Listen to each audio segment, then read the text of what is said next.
अमेरिकेचे राष्ट्राध्यक्ष Donald Trump यांनी केलेल्या ट्विटनुसार भारत अमेरिका व्यापार कराराला संमती मिळालेली आहे. हा मुक्त व्यापार करार जर झाला तर खऱ्या अर्थानं भारतीय शेतकऱ्याचं कंबरडं मोडणार आहे.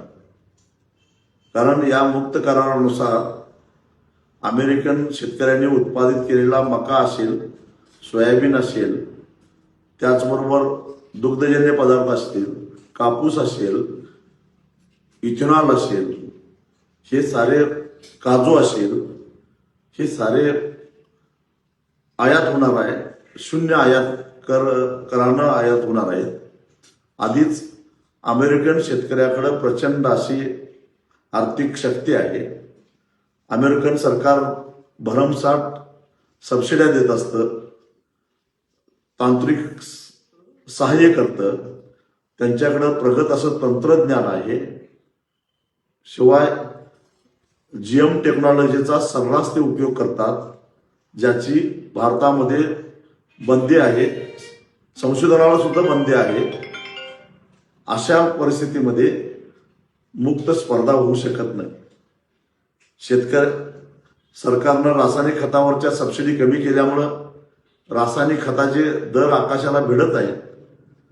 पर्यायानं भारतीय शेतकऱ्यांचा उत्पादन खर्च वाढत चाललेला आहे आणि जीएम तंत्रज्ञानाचा वापर करण्याचा अधिकार नसल्यामुळं उत्पादन वाढायला तयार नाही.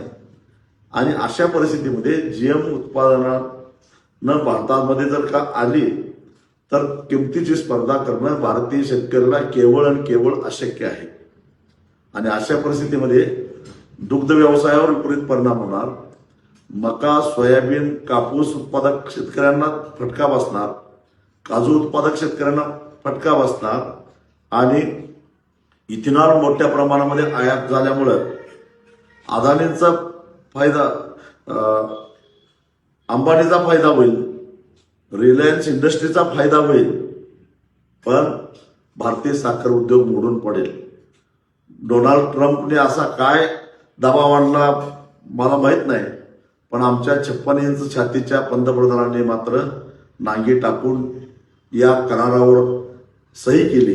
ही अत्यंत दुर्दैवाची गोष्ट आहे. हा करार म्हणजे भारतीय शेतकऱ्याच्या मृत्यूला संमती देणारा करार आहे. आता डोनाल्ड ट्रम्पना बोलवून एकदा भारतीय शेतकऱ्याचं श्राद्ध घाला, एवढंच आता शिल्लक राहिलेलं आहे.